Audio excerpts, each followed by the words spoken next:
What up, Cuts? It's your boy, the hater up in this motherfucker, you know what I'm saying? And we're going to talk about night 2 of WrestleMania. Without further ado, we got a lot to talk about, so let's get to it. The show opens up with a boring-ass performance by some guy named Jimmy something, all right? We went from Boyz II Men and Whitney Houston to Jimmy, all right? This really tells you all you need to know about WWE and where it is today. Now, with that being said, we started off with the first match, Brock Lesnar versus Omos. I thought this match was very good for what it was. Omos was put over as a big, strong guy by throwing Lesnar around, but then Lesnar suplexed the hell out of him a couple of times, hit the F5, and beat him. It ended like it should. The match was short and sweet like every other Lesnar match, and in my opinion, Omos did gain something from it. So I like this match for what it was, that is. You know what I'm saying? Next up, we had the Women's WrestleMania Showcase thing. The same thing that we had yesterday with the men's, but with the women's, right? This match was atrocious. It was really, really bad. I noticed many, many times during the match that the same spot would happen, right? Two women would come in and they would like clear the ring, and then they would pose towards the cameras, right? And while they were posing, two other women would appear behind them, right? They would turn around, and then the two other women that were behind them would take them out, and then they would pose, right? It was really, really shitty, in my opinion. Natalya did her double sharpshooter spot in this meaningless match. And then, long story short, the only thing that was good about this match was the finish. The finish was great because Ronda Rousey and Shayna Baszler didn't do anything the entire match. Basically, they just came in the end, and Ronda Rousey put the armbar on someone, and that someone tapped, and that was the end of that, right? I thought it was very well done for what it was in terms of the finish. The match, atrocious, right? But the finish was good because it really increases the amount of hate that people are going to have for Ronda Rousey and, I guess, in some ways, Shayna Baszler, if anyone ever cares about her anymore, right? But it accomplished its job, right? That's what I got to say about that. And as a result, I can't hate too much on it, right? Then we had Gunther versus Sheamus and Drew McIntyre.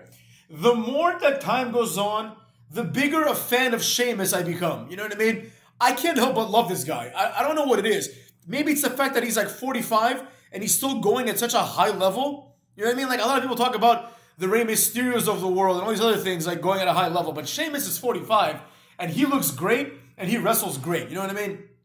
I really like Sheamus, and in my opinion, he's the one that stood out the most. As a matter of fact, I would say that the fans were cheering for him the most out of all three guys. The match was exactly what you'd expect it to be. You know, a match that people are going to either love or hate. I personally was okay with it. It started off pretty bad because it was just a bunch of people slapping each other, right? And it's just fun for a little bit, but it got old real fast. But then they started doing their moves. Just like the previous match, though, the finish was where the match really, stood out. But in this case, it was a negative thing, right? Because Sheamus was clearly the guy that was doing the most. Like, I really want Sheamus to have another full run with the world title, you know what I mean? At some point. Like, he deserves it. But the ending of the match came out of nowhere. Basically, Sheamus and Drew were just beating the hell out of each other. And then eventually, predictably, Gunther comes out of nowhere, hits a splash from the top rope, does a powerbomb on one on the other, and then powerbombs the other guy and pins him. That was it. You know what I mean? He didn't even do the last symphony. He just did the powerbombs. Whatever, it is what it is. I can't hate. I don't hate any one of these guys. I was actually thinking, even if Drew McIntyre wins, I'd be like okay with it. You know what I mean? I think that Sheamus should have won, but if it wasn't going to be Sheamus, should have been Gunther, and that's who it was, so I'm okay with that. Bianca Belair versus Asuka. I'm not going to lie, I fell asleep during this match. I thought it was atrocious. I hate both of them. I mean, no, that's not true. Asuka I kind of like. I don't like this new Asuka because this is like a creepy, evil Asuka. I prefer the crazy, like, yelling on the camera Asuka. But Bianca Belair, in my opinion, is like, she's got to be one of the worst characters in all of wrestling. I mean, she's just so boring, you know what I mean? I used to think this girl was going to be a star, but she really doesn't have any star power. I mean, she has the potential, but she's just boring. I mean, it's as simple as that. She's just a girl who keeps emphasizing the last three letters of words when they end with EST. You know, it's really, really cringy. It's really, really boring. And the match was nothing to write home about, especially when compared to yesterday's match between Rhea Ripley and Charlotte Flair, which, even though I skipped some of it, the parts that I did see were much better than this crap. Then we had the return of Shane McMahon. This was great for what it was, and here's why. Shane McMahon got injured. He injured himself, right? It was going to be Shane versus Miz. You know, I don't like how Miz is just getting humiliated 2 nights in a row, you know, but it is what it is. fine. At least he's getting some spotlight, right? When the show started, they didn't really explain why Snoop Dogg was like with The Miz again and they were okay with each other, even though Snoop Dogg essentially betrayed him for no reason on night one. Once again, Snoop Dogg betrays him for no reason on night two when he pretty much throws him in there against Shane McMahon. Shane McMahon injures himself. And also, this is really stupid because we've had Shane McMahon versus The Miz at WrestleMania before. You know what I mean? So it's like in a natural match. So this was really dumb. Shane McMahon injures himself. And shout out to Snoop Dogg. I got to give it up. Snoop Dogg comes in and takes over the match. He punches Miz in the face twice, then hits the people's elbow on him and pins him. This is a guy who main evented WrestleMania and beat John Cena at the main event of WrestleMania 14 years ago. Now he's losing to Snoop Dogg, who's a 51-year-old, 100-pound pothead. I mean, let's call it like it is. That's stupid, but it is what it is. Considering everything, I really appreciate that Snoop Dogg came through and basically saved this segment, right? The announcers didn't even mention Shane McMahon. They just kind of moved the camera away, and that was the end of that. But I hope Shane's good. I hope he heals fast because, obviously I like Shane McMahon. I mean, I do think he's overrated, but I do like him overall. Then we had the Hell in a Cell match. This match, I don't know what to say about this match. I enjoyed it, right? I enjoyed it for what it was. I enjoyed it because it has edge in it. In my personal opinion, the Demon Finn Balor has no business being in the same match as Edge. The Demon Finn Balor should be wrestling like someone on the level of Cody Rhodes or someone on the level of AJ Styles. No, not AJ Styles. He's too good for them. He should be wrestling like Seth Rollins, Cody Rhodes, in terms of card placement, The Miz, Austin Theory, that level of guy, right? The NXT level guys, basically, right? That's like Tommaso Ciampa. Have Finn Balor versus Tommaso Ciampa. I'll watch that all day. I don't give a flying fuck, you know what I'm saying? But he has no business being in the ring with Edge. And the whole point and the story of this match was that the Demon Finn Balor is different than the real Finn Balor, even though they're the same jobber, but one wears paint. And that Edge could not hold and keep the Demon down, But Edge is like a foot taller than him and like about 30, 40 pounds bigger. But I digress, right? It is what it is. From the presentation, the Demon is treated as essentially an entirely different character from your regular run-of-the-mill Finn Balor, right? So I did appreciate that. I did appreciate that they took that seriously because it was Hell in a Cell. Now, with all the good things that happened, right, there was a few bad things. For example, there was a point where Finn Balor did the coup de grace on an empty table because Edge got out of the way. Now, two problems with this. Number one, after Finn Balor missed, right, he sold it like he had just been shot. Like, if you miss the coup de grace, all that happens is you land on your feet.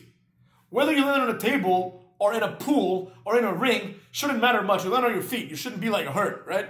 But nevertheless, fine. You missed the move, and when you miss the move, that's just how wrestling works. You miss the move, you're discombobulated, right? Edge hits the spear, Finn Balor kicks out. For some reason, Edge is like, what do I have to do to get this guy down? I don't know, maybe another finisher. But unlike every other idiot on this card, Edge decided that, okay, the spear didn't work. What else can I do? So he beats the shit out of Finn Balor with candlesticks and a chair, and then sets up the concerto and actually hits it, pins Finn Balor 1, 2, 3. Great match for the way that it ended. But I will say this also. Finn Balor, the second coup de grace, he didn't do it from the turnbuckle. There was a little platform off of the Hell in a Cell that he climbed to. Problem is, this platform was like 2 or 3 inches taller and higher than the turnbuckle. So it wasn't this great improvement. You know what I'm saying? I thought he was going to climb up all the way and just kind of like monkey bar it and then just drop or something badass like that, right? I know that wouldn't happen, but you know what I mean? He just climbed to a slightly higher platform and then did a move and missed, right?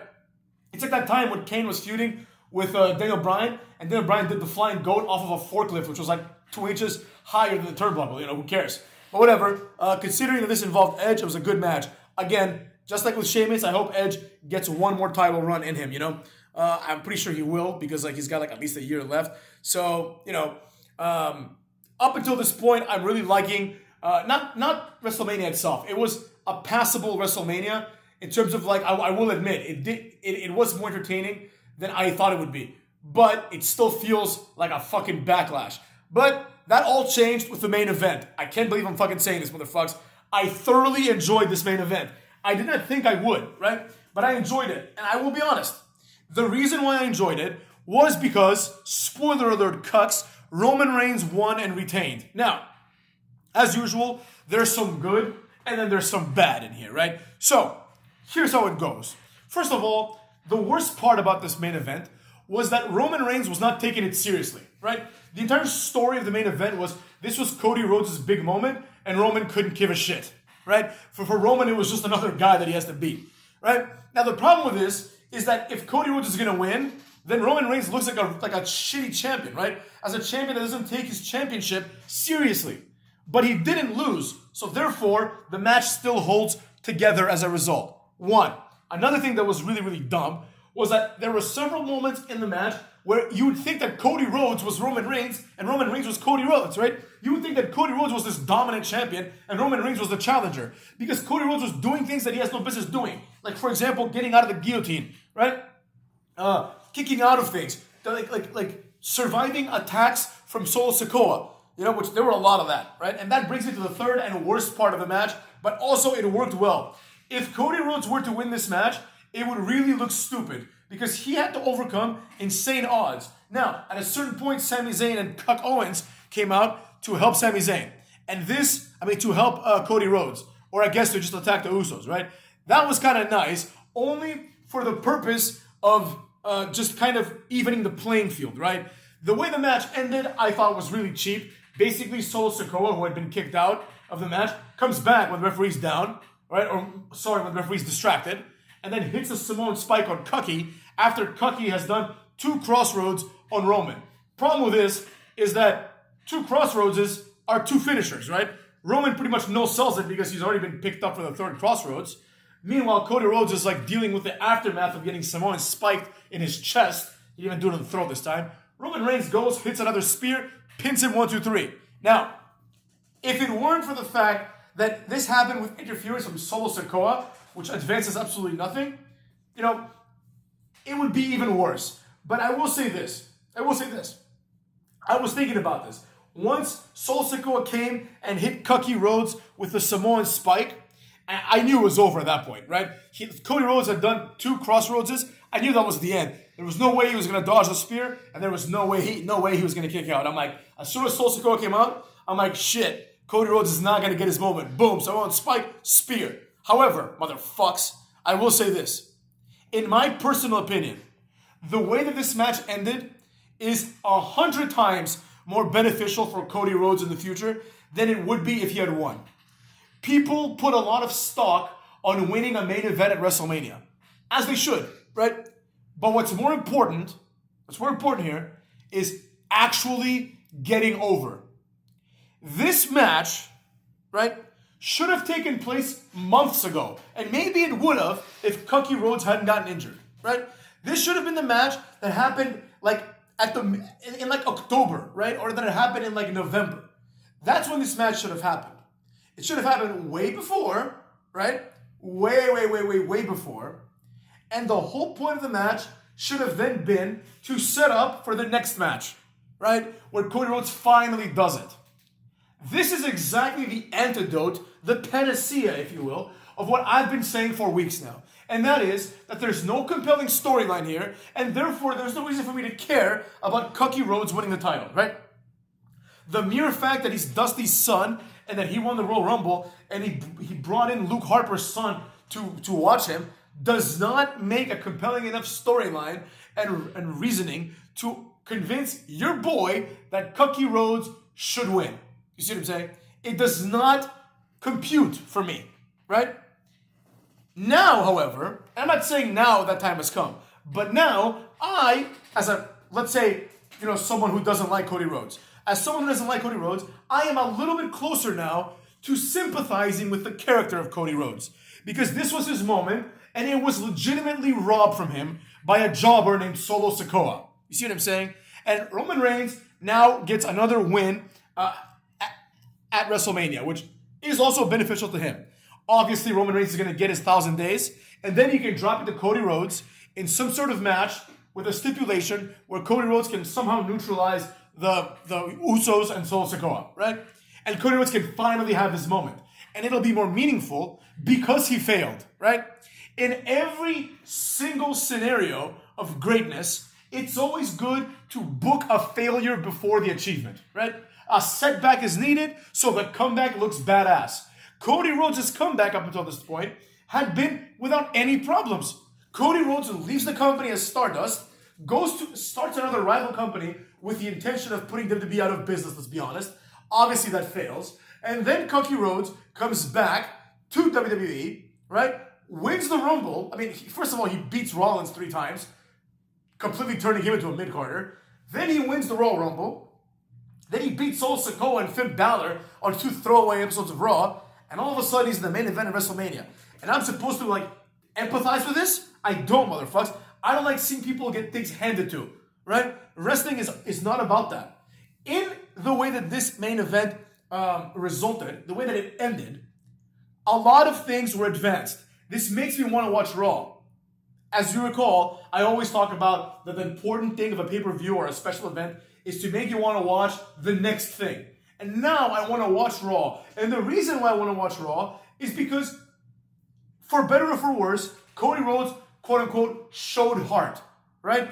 And now I'm more on board with him eventually becoming champion. This helped him become a main eventer. He was not a main eventer until now, right? Simultaneously, Roman Reigns has had several title defenses, right? Almost all of them, dating back at least to the last WrestleMania against Brock Lesnar, where he should have lost, basically, right? But people have interfered on his behalf, and thus he maintains his title. Do you see what I'm saying? So now Roman Reigns looks weaker, and Cody Rhodes looks stronger than they did before entering WrestleMania. However, Roman Reigns is still the champion, and he will have a 1,000-day reign, which is great, right? So in hindsight, when everyone looks back at this 5 years from now, they'll be like, oh man, Roman Reigns won 3 WrestleManias in a row. No one's going to remember, the screw jobs, right? People are just going to remember that he won, that he had a dominant run as champion. So that benefits him. Meanwhile, Cody Rhodes, when he wins the title, it'll be more meaningful, right? The fact that it didn't happen at WrestleMania is irrelevant. It actually is good. Because everyone was, except for me, motherfucks, didn't I tell you guys it was going to be Roman Reigns up in this piece? But everyone else was expecting the winner to be Cody Rhodes. And what did that show? That showed exactly what I said. That would have made no sense at all from a booking perspective. But the way that they went about it now makes a lot of sense. Cody Rhodes will now have his title eventually. And people like me, I'm not saying I'm fully on board with it. He's still a jobber to me, right? But people like me are more on board with it than they ever have been, right? Cody Rhodes is not too good to lose to Roman Reigns. And that's the problem. It was presented like that. It was almost presented like, well, Roman Reigns can beat Sami Zayn, and he can beat Kevin Owens, and he can even beat Brock Lesnar. But he shouldn't bury Cody Rhodes. Why the fuck not? Why the fuck not? Why? Because Cody Rhodes went to AEW and wrestled Darby Allin in a ladder match? No, nobody gives a flying fuck. You see what I'm saying? The real truth is exactly that. The real truth is exactly what I've been saying, and the correct decision that was made with respect to Roman Reigns. This seems like a Vince decision to me, but who knows? Cody Rhodes can get his opportunity, and I'm sure he will. The main event was good specifically because it subverted expectations and it told a complete story, while leaving the door open for the same story to continue, right? We all know that when Roman Reigns loses the title, he'll be gone for 6 months, right? Justifiably so. So now's not the time for that. You see what I'm saying? Now ain't the time. When will he lose it? I predict shortly after he gets his 1,000 days. But I would not be completely shocked if he just kept it until next WrestleMania. No joke. You know what I'm saying? But now we know for a fact that if he keeps it until next WrestleMania, I don't give a damn who wins. It could be fucking North Free Fervum or whatever from AEW. It could be that guy. And Roman Reigns is going to drop it next WrestleMania for sure if he still has it, right? But the way that this ended was really good. I really enjoyed this. This was a great main event for the reasons that I just stated, cucks. That being said, see you soon, motherfuckers.